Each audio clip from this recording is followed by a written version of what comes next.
परम पूज्य जिन धर्म प्रभाविका आर्यका रत्न 105 श्री सृष्टि भूषण माताजी की पावन प्रेरणा एवं निर्देशन में अतिशय क्षेत्र श्री महावीर जी में कई वर्षों से चतुर्विध संघ की आहार उपकरण आदि की व्यवस्था सुचारू रूप से की जा रही है। आप भी इस पुण्यवर्धक कार्य में अपने परिवारजनों के जन्मदिन, वैवाहिक वर्षगांठ एवं पुण्यतिथि पर एक दिन की आहार व्यवस्था में अपना सहयोग देकर पुण्य का संचय अवश्य करें। 1,11,000 से अधिक राशि दान देने वाले परिवार का नाम शिलापट पर अंकित किया जाएगा और शिरोमणि संरक्षक कीर्ति स्तंभ बनने वालों का विशेष आरक्षण रहेगा। इस पुण्य के कार्य से शीघ्र जुड़कर अपना जीवन धन्य करें। और हाँ, पूज्य माताजी के मंगल प्रवचन श्रवण कीजिए प्रतिदिन सिर्फ पारस चैनल पर।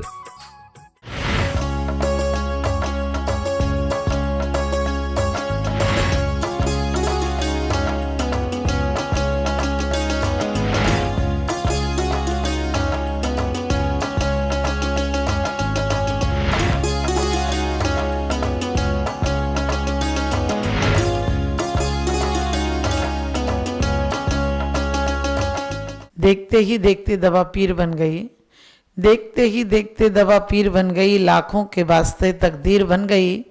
हमने गुजारी हैं सदियाँ, हमने गुजारी हैं सदियाँ, अंधेरी बस्तियों में एक रोशनी ऐसी उठी कि महावीर बन गई। एक रोशनी ऐसी उठी कि महावीर बन गई। हमारी सारी जिंदगी एक दुख है, एक विषाद है। आज बचपन से लेकर बुढ़ापे तक आदमी के जीवन में चिंता है। जो देखो वही ऐसा मायूस नजर आता जैसे उस पर कहर टूट पड़ा हो। जिससे पूछो उसकी चिंता के कारण अलग अलग हो सकते हैं, लेकिन चिंता सबके पास है। किसी को कर्ज की चिंता है, किसी को फर्ज की चिंता है, किसी को मर्ज की चिंता है, लेकिन चिंता बिना यहाँ कोई नहीं है। चिंता सबके जीवन में है। आचार्य कहते हैं चिंता कहीं बाहर से नहीं आती है। हमारे सद्विचारों को हम अच्छी गति नहीं देते हैं, इसके कारण चिंता आती है। यदि हम सच्चे हैं तो फूलों पर इत्र छिड़कने की जरूरत नहीं है। इत्र उन्हीं फूलों पर छिड़के जाते हैं जिनकी अपनी खुशबू नहीं होती है। आज हम भी जिस चीज की चिंता करते हैं, कोई हमें क्या देखे, क्योंकि चेहरे पे चेहरे हैं, दाग बहुत गहरे हैं। चेहरे पे चेहरे हैं, दाग बहुत गहरे हैं, और धर्म के नाम पर हम अंधे और बहरे हैं। धर्म के नाम पर हम अंधे और बहरे हैं। वास्तव में जीवन में हम कहते हैं हम धर्मात्मा हैं। धर्मात्मा तो सरल स्वभावी होए, सरल होता है, सहज होता है, नम्र होता है, विनम्र होता है, और उसके अंदर तो परमात्मा जैसी शक्ति उसके अंदर होता है। वो किसी से होड़ नहीं करता है। वो जानता है कि मैं हूँ अपने में स्वयं पूर्ण, पर कि मुझ में कुछ गंध नहीं। ठीक है, परिस्थितियों के बीच रहते हुए थोड़ा सा कोई झटका लगता है 2-5 मिनट को, बाकी वो तत्व चिंतन से अपनी चिंताएं मिटा देता है। लेकिन जो मिथ्या दृष्टि है, जो बहिर्दृष्टि है, जिसकी जो बहिरात्मा है, वो निरंतर चिंता करता है कि उसको कैसे दुनिया में लोग जाने, लोगों को जानने की, लोग माने हमें, इसकी बड़ी चिंता रहती है। क्योंकि कहते हैं मानी मानी मर गए, रहा न उनका वंश, तीनों कुनवे देख लो, रावण कौरव कंस। बड़े आदमी कहीं जाकर खा भी नहीं पाते हैं, बड़े आदमी कहीं बैठ भी नहीं पाते। लोग क्या कहेंगे? अरे लोग तो कुछ भी कहेंगे, लोगों को कहने दो। अपने आप में तुम पूर्ण हो। अपने आप में जिस प्रकार से तुम्हारे हाथ के अंगूठे के निशान दूसरों से नहीं मिलते हैं, इसी प्रकार से तुम्हारी अंतरंग की प्रवृत्ति भी किसी दूसरे से नहीं मिलती है। तुम बिल्कुल अनूठे हो। तुम किसी की प्रतिलिपि होने के लिए नहीं आए हो, और प्रतिलिपि नहीं होने के लिए आए हो तो एक अपना व्यक्तित्व बनाओ, अपना आदर्श बनाओ, अपने जीवन को ऐसा बनाओ कि जीवन आखिरी बार मिला है। जीवन को, नाम को नहीं, काम को लोग तुम्हारे सलाम करें। हमारे इतने महापुरुष हुए, इतने ध्यानी ज्ञानी वीतरागी हुए हैं। कई लोग तो सामान्य परिवारों में भी जन्मे होंगे, लेकिन उनके काम से 3 लोग के पूज्य बन गए। और कोई बड़े घरों में भी जन्म जाए और कृत अच्छे नहीं हो तो आपको पता है, चोर आदि हो तो एक दिन उसकी भी पोल खुल जाती है। इसी प्रकार से आज हमने बाहर की जो कुछ भी द्रव्य चोरी, चित्त चोरी, काल चोरी, भाव चोरी कर रखी, इसका क्या परिणाम होगा? आज हमें पुद्गल द्रव्य मिला है, जीव द्रव्य मिला है, इससे हमने कितना अपना भला किया, कितना दूसरों का भला किया। अपने लिए हम बिल्कुल नहीं सोचते हैं, सिर्फ शरीर की और दूसरों की चिंता करते हैं। जीवन को ऐसे ही गंवा दे रहे हैं। 5 इंद्रियां सबको नहीं मिलती हैं और दुर्लभ है। निगोद से था वर तरस गति पानी, नर काया को सुरपति तरसे सो दुर्लभ प्राणी। कह रहे हैं इसको दुर्लभ, और इसको क्या किया? जो जानवर करते हैं कि अपना घर बनाते हैं, अपने बच्चे पालते हैं, अपना जीवन यापन करते हैं, ऐसा ही हमने किया तो क्या बड़ा काम किया। और उसमें भी आदमी, हर आदमी लास्ट में पछताता है, लेकिन उस समय नहीं बचता है। हमारे पास भी ये जीवन है, इसको एक एक क्षण, लोग कहते हैं हम चोरी नहीं करते, हमने कहीं चोरी कर रहे हो। जिस चीज को, जिसको जिस काम के लिए लाए थे उस काम को नहीं लगाया, समय पर नहीं लौटाया, तो ये चोरी हो जाएगी। और आज हमें मनुष्य जन्म मिला है। मनुष्य जन्म मिला था, पैर मिले थे तीर्थ वंदना के लिए, पैर मिले थे किसी की सहायता के लिए, जा सके हम इसलिए मिले थे। आज आदमी शौक शान के लिए घूमने विदेश चला जाएगा, लेकिन मंदिर तक नहीं जा सकता। हमारे एक पद्धति थी, सुबह सुबह उठकर लोग मंदिर जाते थे। पहले दीप पूजा होती थी, बाद में काम दूजा होता था। पहले लोग बच्चों से कहते थे मंदिर से तिलक लगा कर आना, ताकि तुम पता चले मंदिर गए हो। और छोटे छोटे बच्चों को देना सिखाते थे। आज हम लेना ही लेना सिखाते हैं। मंदिर में जाते तो वहीं के चावल उठाते हैं, उन्हें अर्पण कर देते हैं। अरे किसी के यहाँ जाते हो तो उसी की गिफ्ट उसी को देते हो क्या? ढूंढ कर लाते हो बढ़िया से बढ़िया गिफ्ट, उन दगाबाज लोगों को देते हो जो कि तुम्हें एक प्लेट नाश्ता कराएंगे, उसके आगे कुछ नहीं देंगे। और उन्हें देकर आते हो बढ़िया से बढ़िया 1000-500 का गिफ्ट, क्योंकि तुम्हें रिश्ता बनाना है और परमात्मा से रिश्ता नहीं बनाना है। परमात्मा के दरबार में क्या देकर आते हो? वो सस्ते से चावल और सस्ती सी बादाम, जो बादाम तुम खाते नहीं, वो परमात्मा को चढ़ाते हो। परमात्मा को लोग कहते परमात्मा को क्या चढ़ाना, वो लेते थोड़ी हैं। लोग कहते हैं परमात्मा लेते भी नहीं और परमात्मा देते भी नहीं। मैं कहती हूँ परमात्मा लेते भी हैं और परमात्मा देते भी हैं। परमात्मा देते इसलिए हैं कि हमें जो शक्ति मिली है, हमें जो समय मिला है, उसको हम सही जगह लगा देते हैं तो परमात्मा छायक दान है। वो जो देते हैं वो दुनिया में कोई नहीं दे सकता है। यहाँ तो सब बेकार की गिफ्ट ला कर देते हैं, मिठाइयाँ लाते हैं, 2 दिन बाद सड़ जाती है। गिफ्ट लाते हैं, वो थोड़े 1-8 साल बाद टूट टाट जाती है। लेकिन परमात्मा जो देते हैं वो दान देते हैं जो तुम्हारी जन्म जन्म की दरिद्रता मिट जाती है। लेकिन हम वो दान लेना ही नहीं चाहते हैं। दुनिया में हम उन लोगों से मांगते हैं, हम लेना नहीं चाहते हैं, हम लेना जानते भी नहीं है। किससे मांग रहा है पगले, ये ऐसा संसार नहीं है और कोई किसी का दर्द मिटा दे, यहाँ किसी को प्यार नहीं। हम उन लोगों से ले लेते हैं, लेकिन परमात्मा को जीवन भर ना तो धन्यवाद देते हैं, ना कोई अच्छा सा गिफ्ट देते हैं। परमात्मा दौलत का भूखा नहीं होता है। परमात्मा तो अनंत शक्तियों के धनी होते हैं। उन्हें तो वो लब्धियां प्राप्त हैं जो दुनिया में किसी से और नहीं की जा सकती है।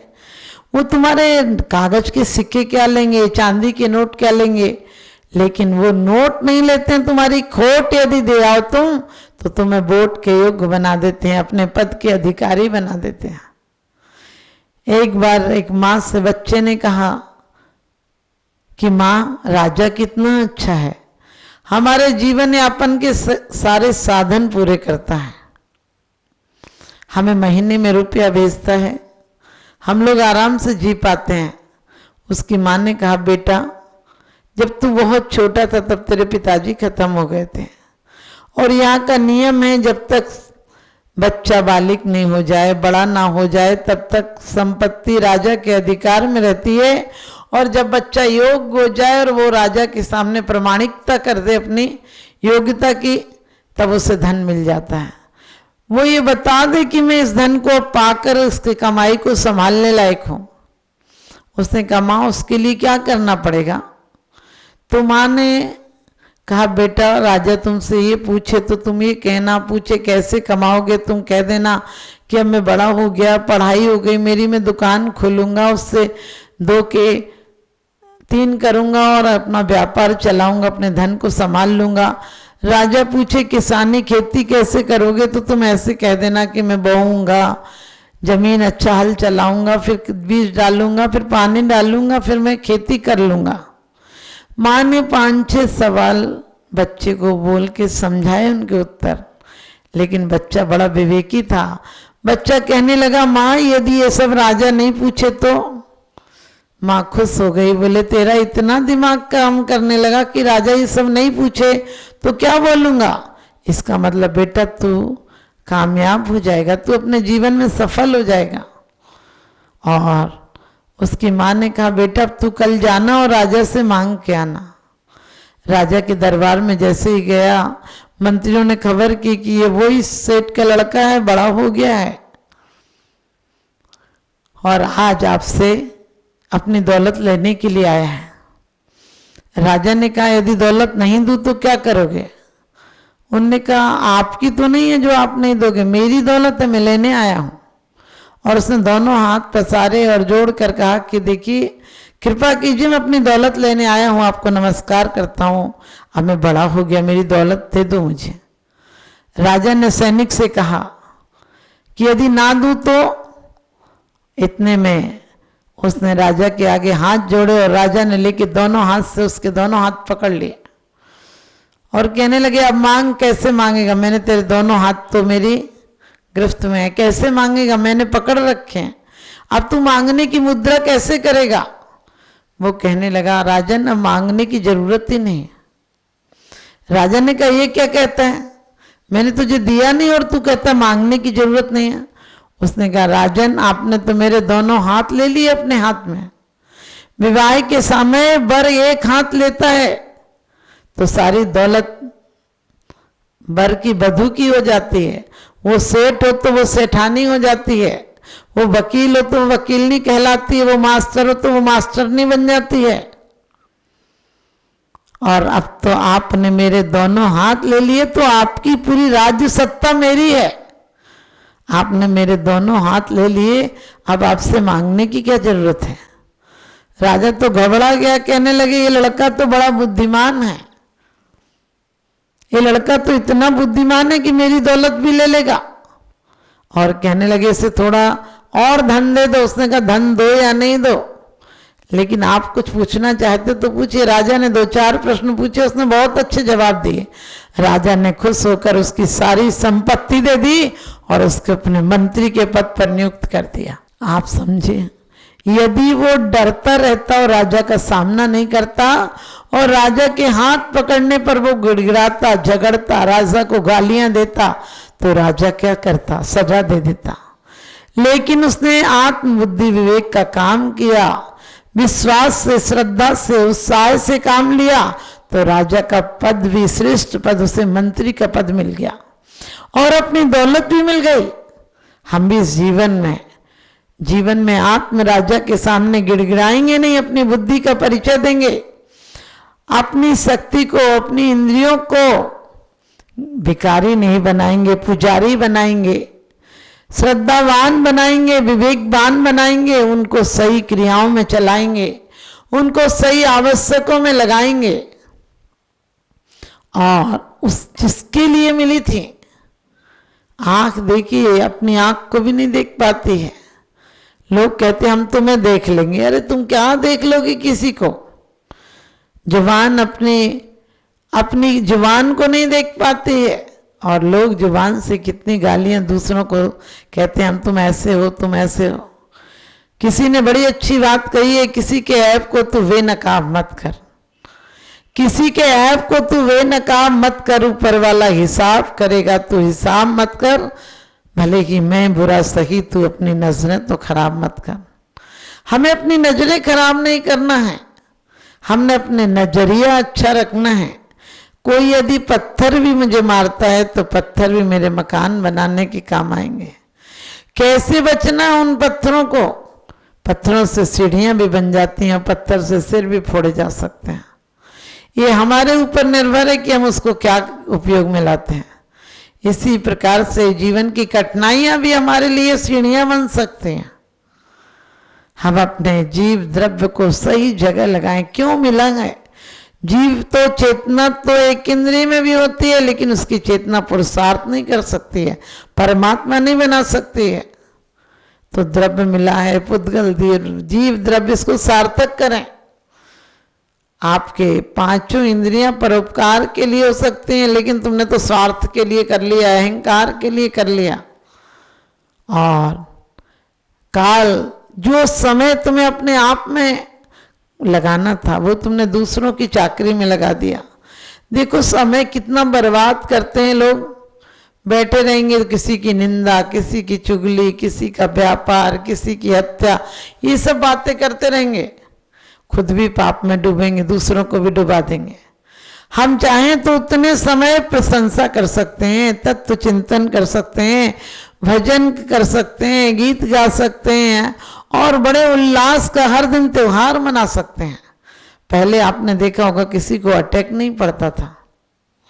आज से 25 साल पहले भले दुनिया में आविष्कार नहीं थे मनोरंजन के, लेकिन इंसान स्वयं में एक मनोरंजन का साधन था।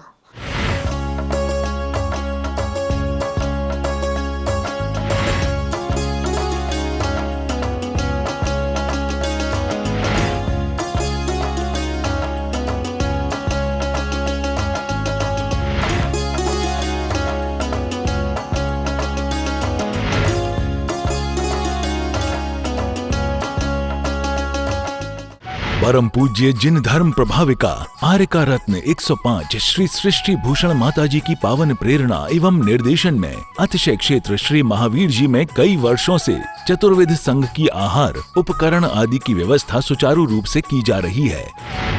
आप भी इस पुण्यवर्धक कार्य में अपने परिवारजनों के जन्मदिन, वैवाहिक वर्षगांठ एवं पुण्यतिथि पर एक दिन की आहार व्यवस्था में अपना सहयोग देकर पुण्य का संचय अवश्य करें।